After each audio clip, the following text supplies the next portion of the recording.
have invited many who are being chosen to participate in this seminar of Fratelli Tutti. Good afternoon and welcome to all of you to this seminar on Fratelli Tutti. As a seminary is the heart of the diocese, we are all now in the heart, which is a symbol of love. All of you, all of you, welcome into the seminar.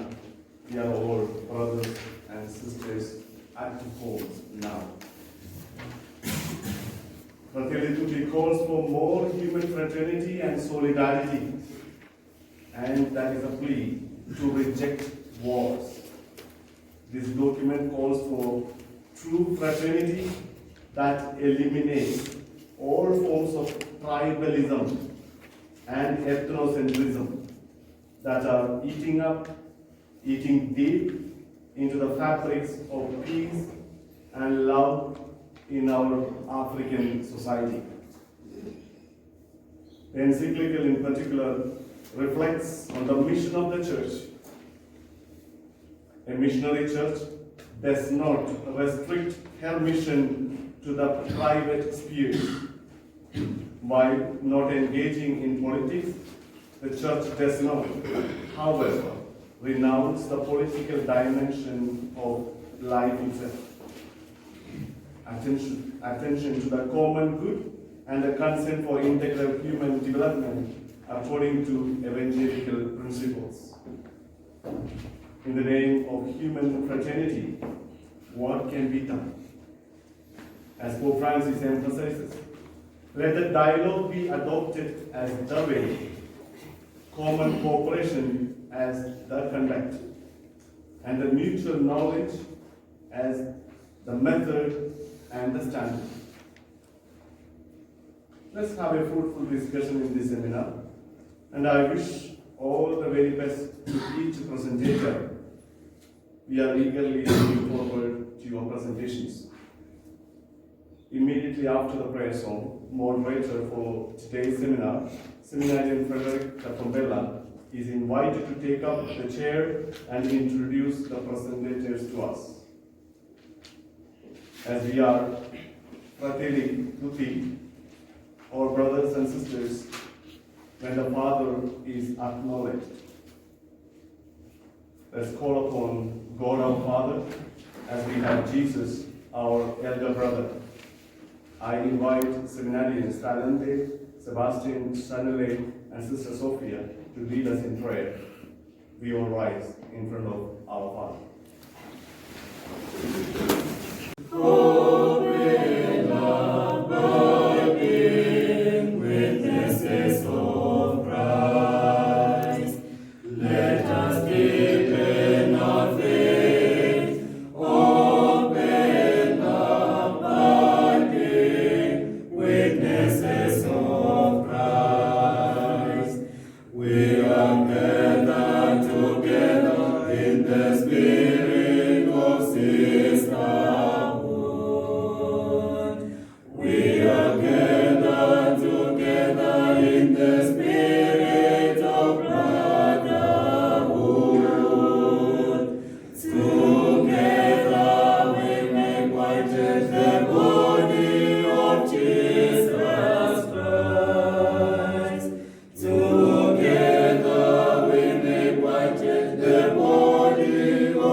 Fratelli Tutti is. Then I said, no. What a shame. And as for your penance, you will be the moderator of this seminar. It is indeed my great honor and privilege to be the moderator of this seminar, so that we may journey together, even with the orientation. Allow me to give this hint. Some may ask, what is an encyclical letter? This is a letter which is circulated by the Pope to all Catholic churches worldwide. It is sent directly from our Holy Father in Rome to all Catholics over the world and is often addressed to all people of goodwill, namely the non-Catholics who may also want to read this document. And for our today's theme, Fratelli Tutti, which means brothers and sisters, which is taken from the admonitions of St. Francis of Assisi, which proposes fraternity and social friendship as indicated to build a better, more just, and peaceful world with the commitment of all people, institutions, the economic world, and international organization and civil society. It is with this favor that we may welcome on stage all our scholars. And so allow me to introduce to you the great scholar who came in our midst, and he will be the one introducing to us this document, this letter. And so this is a well-known professor who is a Catholic priest, professor of philosophy at Dhamra Vidya Chestrin in Christ University, which is in Bangalore, the editor-in-chief of the International Coterie, which is Journal of Dharma, of which I think we read, and the regional director of Glow Ethics, Net India. He was formerly Dean of the Faculty of Philosophy, same university, and head of the Department of Philosophy and Theology at the Christ University, which is in Bangalore, and the director of the Center for the Study of the World Religions, also in Bangalore. He holds a Bachelor of Science in Geology from Calcutta University, which is in India, licentiate in Philosophy from Gregorian University, which is in Rome, and Master of Arts in Philosophy and Theology from Oxford University, and PhD in Philosophy from Warwick University in UK.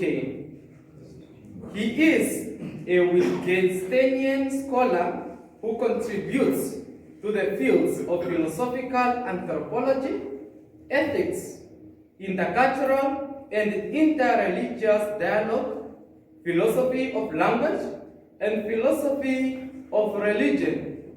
He has authored a book, edited 6 volumes, and contributed over 70 research articles in journals and edited volumes.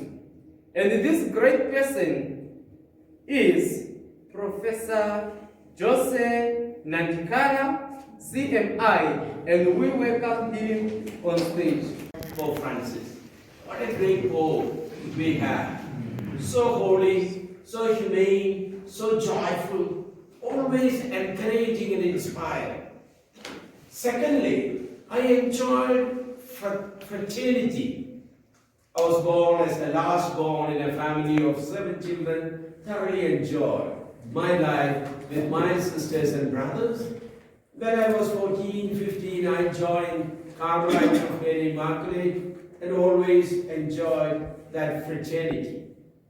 Thirdly, I'm convinced that fraternity is the way forward. Is the only principle that would give us a sustainable world, a just and a compassionate world. Let me begin with a prayer. The prayer with which Pope Francis concludes this great encyclical. O God, Trinity of love, from the profound communion of your divine life, pour out upon us a torrent of fraternal love. Grant us the love reflected in the actions of Jesus, in his family of Nazareth, and in the early Christian community. Grant that we Christians may live the gospel, discovering Christ in each human being, recognizing him crucified in the sufferings of the abandoned and forgotten of our world, and risen in each brother or sister who makes a new start. Come, Holy Spirit, show us your beauty, reflected in all the peoples of the earth, so that we may discover anew that all are important and all are necessary, different phases of the one humanity that God so loves. Amen. Amen. As we know, this is the third encyclical. The first encyclical was titled Lumen Fidei, the Light of Faith, in 2013, and second one was Laudato Si, May You Be Praised, on Common Home on Earth, that was in 2015. And the third and most important one for our present discussion, Fratelli Tutti, we are all brothers, in 2020. Chapter 1. What is chapter 1 all about? Out of all the 8 chapters, chapter 1 is the longest one. And here Pope Francis describes 15 subtitles, the contemporary world after his experience and observation during the pandemic COVID-19. He reflects how countries, societies, and people have moved from universal fraternity and become more self-centered. Communal aspect is lacking in most of the social and political spheres because of indifference. People have lost the sense of democracy, freedom, justice, and intersubjectivity.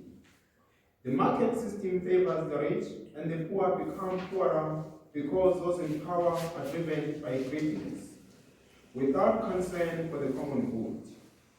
Pope calls us all to return to our roots in order to revive hope, to know their history, to reject the experience of their elders, their history, to look down on the past, and to look forward to a future that he himself sold out. Does it then become easy to draw them only to what he tells them? He needs the young to be shallow, uprooted, and distrustful, so that they can trust only in his promises and act according to his plans. In such a world, words like freedom, justice, and unity are meaningless and are just concepts without action. In this point about the end of historical consciousness, Pope Francis presents to us how this kind of deconstructionism affects young people. This challenges us all to return to our roots and to start embracing our different cultures, traditions, and societies. Second point, insufficiently human rights. Insufficiently human rights is the second most important point that I would like us to dwell on as Pope continuously opens his heart to enlighten us with his wisdom. He says, it frequently becomes clear that in practice, human rights are not equal for all. Respect for those rights is a cardinal condition for a country's social and economic development. When the dignity of the human person is respected and his or her rights guaranteed, creativity and interdependence thrive, and the creativity of a human personality is released through action that further the common good. Equality for all is there in theory, but in practical sense it is not. I'm very happy to engage with you on the fourth and the third and the fourth chapter of Fratelli Tutti. The third one, envisaging and engendering on open world. And the fourth one is on a heart open to the whole world.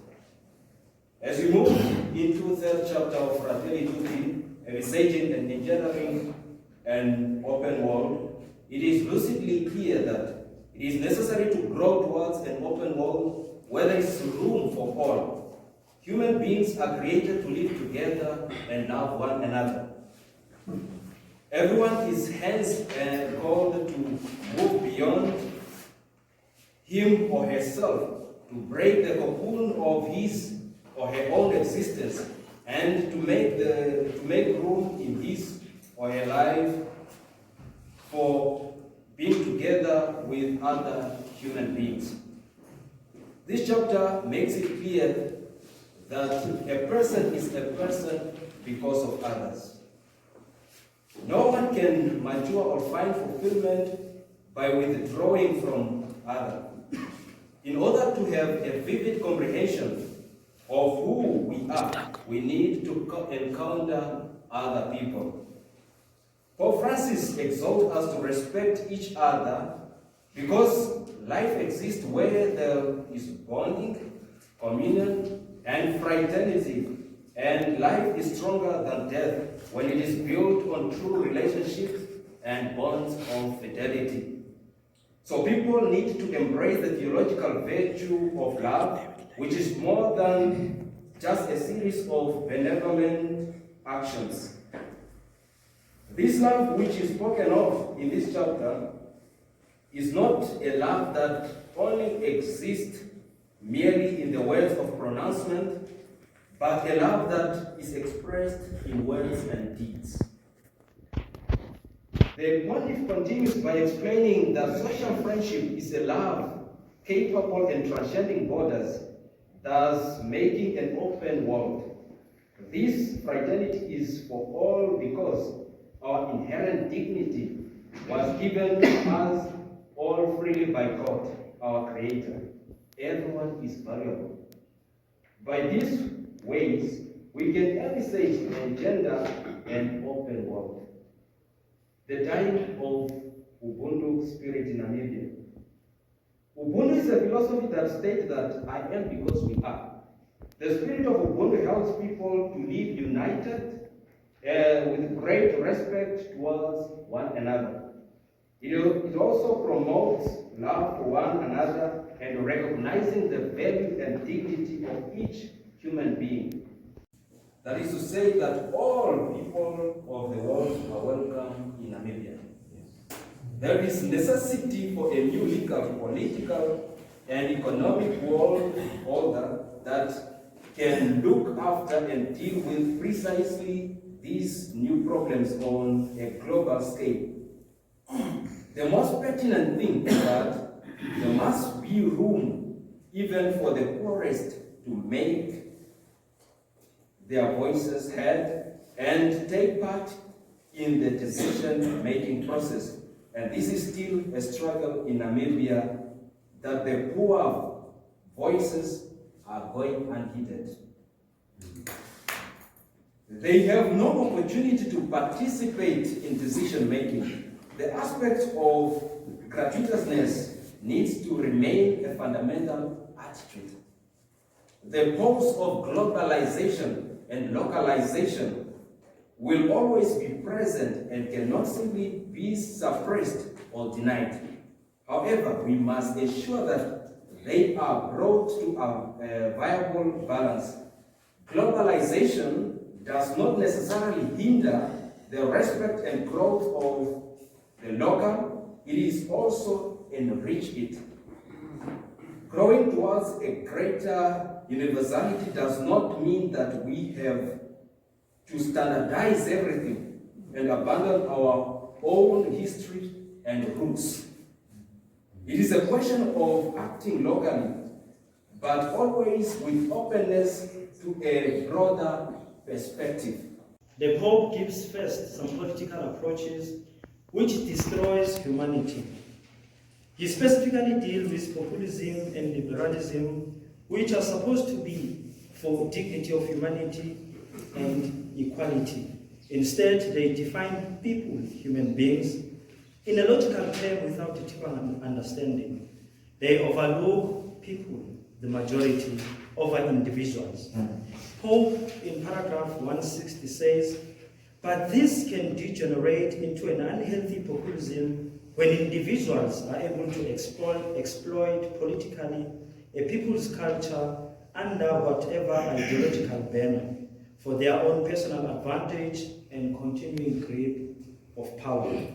In Laudato Si, Pope says, and I quote, a type of development which did not respect and promote human rights, personal and social, economic and political, including rights of nations and people, will not be really worthy of men. Paragraph 93. What then is politics? It is those, what then is better politics? It is those that have a true deeper meaning of people, those that are able to welcome differences, open to challenges, and promote the good of the people. Our African brothers and sisters are suffering from poverty and unemployment, and Pope says, work brings dignity to a person. So a better kind of politics will provide everyone an opportunity to nurture the seeds that God has planted in each of us, our talents, our initiatives, our innate resources. Those who are not sharing our views, beliefs, or faith, we go in dialogue with them so that we can help each other. This new culture, which is a result of dialogue, is a culture which recognizes that the whole is better than the part. In all the subtopics of this chapter, Paul urges us to move forward in an attitude of societal neutrality, because individualism and relativism offends human dignity. Dialogue. Pope Francis describes dialogue as, and I quote, approaching, speaking, listening, looking at, coming to know, and understanding one another, and to find common ground. End of quote. Paragraph 198. This dialogue is not just an exchange of opinions that is based on unreliable sources like social opinions from social networks, whose elements are self-serving and contradictory. Nevertheless, this dialogue is about an ability to grasp and understand the importance of what others do, or even if we do not accept their convictions. Two final chapters, chapter 7 and chapter 8.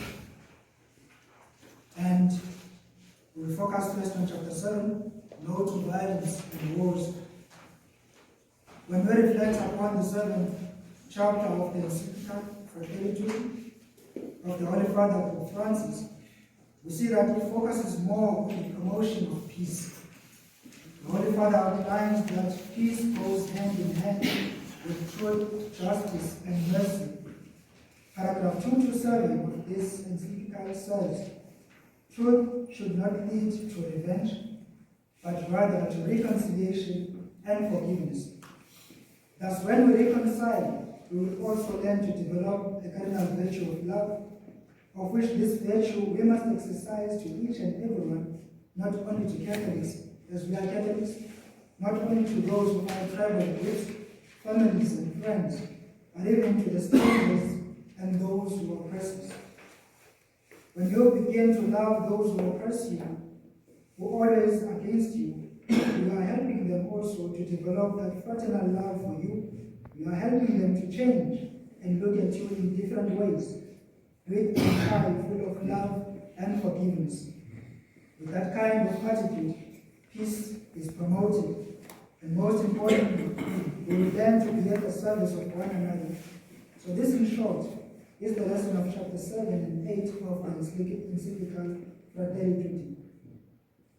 The first point, the injustice of war. Another part of chapter 7 focuses on war. We are all aware of what has been happening to the two nations, Russia and Ukraine. The lives that have been lost, the infrastructure and buildings that have been destroyed. Or said, The war should not be an excuse to find solutions. Ask yourselves now, how can you find a solution by the death of the other? By destroying other people's buildings, which they started from scratch by the sweat of their brow. Life is a precious and divine gift from God. One has no authority over the life of the other. For this reason, we can no longer justify war because it is destructive rather than constructive. There are no solutions in war. Rather, it makes it possible for more wars to occur even in the future. The Pope is now suggesting that there should be no just war. He says, and I quote, "We can no longer think of war as a solution because its risks will probably always be greater than its supposed benefits. In view of this, it is very difficult nowadays to invoke the rational criteria elaborated in earlier centuries to speak of the possibility of a just war.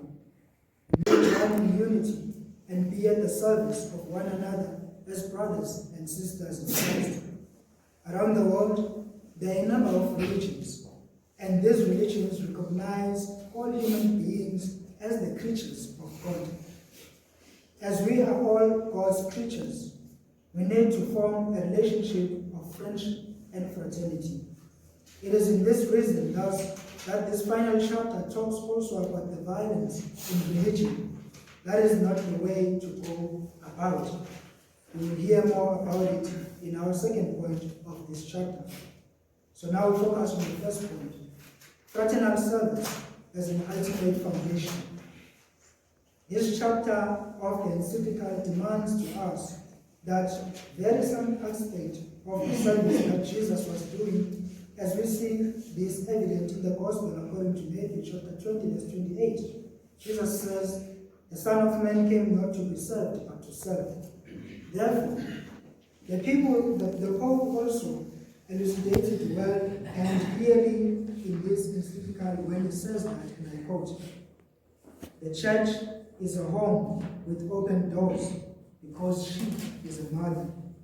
And in imitation of Mary, the mother of Jesus, we want to be a church that serves, that leaves homes and goes forth from its places of worship, goes forth from its sacristies in order to accompany life, sustain hope, to be the sign of unity, to build bridges, to break down walls, to sow seeds of reconciliation.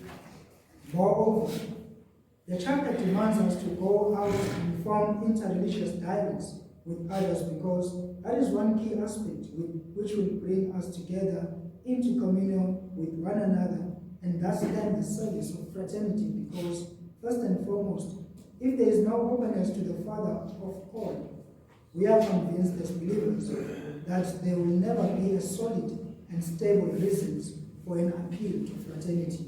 Paragraph 279 of the Encyclical says that one fundamental human right must not be forgotten in the journey towards fraternity and peace. Situation, and often to the Namibian situation. You did it very well, and I request to all other audience also to read the encyclical. That was the primary motive for this webinar or this seminar, that we read, reflect, and apply in our lives. If what Pope Francis writes, if we, the seminarians and priests, religious, are not reading, who would read? It is something that is necessary. It is the vision and mission for the church today. And Pope Francis is blessed with the Holy Spirit, inspiring the church, leading the church. Let us follow his admonitions, his path. We would be better, the church would be better, the society would be better. And also to the interesting questions that come from the floor. Thank you very much for the discussions. That's why we had a longer time for the discussion, which is very good. Otherwise, I had prepared another kind of presentation for 20 minutes, comparing the Fratelli Tutti to to Sustainable Development Goals. That's another document by United Nations. How they go together. How the boundaries of sacred and secular would come together for the human well-being, for peace and prosperity, for people and planet. Pope Francis himself addressed it. From some of the questions, once Pope Francis was asked, "Who are you? Who is Bergoglio?" He said, "A sinner."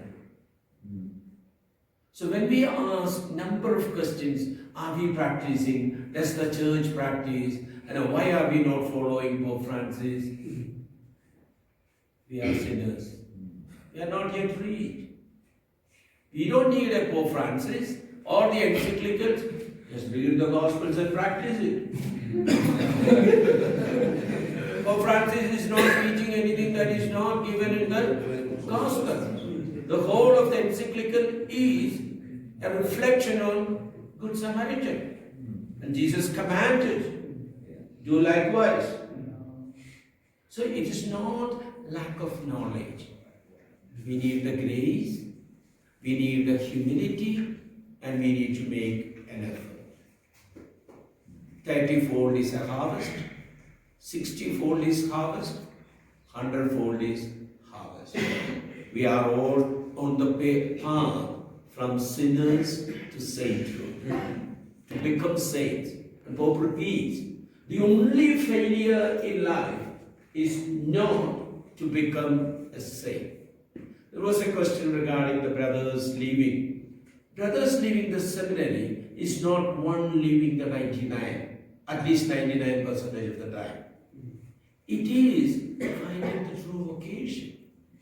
Just because someone joined the orientation program doesn't mean that you failed or you wavered. You moved from the 99 because you did not become a priest. This is a time for discerning our vocation. It is not that all of you must become a priest. But if we are becoming priests, what is important is whether we do fulfill the will of God. All of it and that alone. That part. And the second part of the question is very important. How far do we accompany those people leaving from the church, leaving from the community in any way on the margins? That's the heart of this Fratelli Tutti. Not just living that 100, only the 100 of our whole humanity is our fold. That's the thrust of this encyclical. Not just about the seminary, not just about the Catholics, not just about the Namibians, not just about the Africans, not just about any continent. It includes all people and all living beings. Because there is only one earth. There is only one God. And there is only one Savior. That comes to that question on salvation outside of the church. That was an expression used in the early church. Now there are many ways of belonging to the church. This is by St. John Henry Newman. And Jesus himself said, not all those who call Lord, Lord will enter into the kingdom of heaven, but those who do the will of my Father.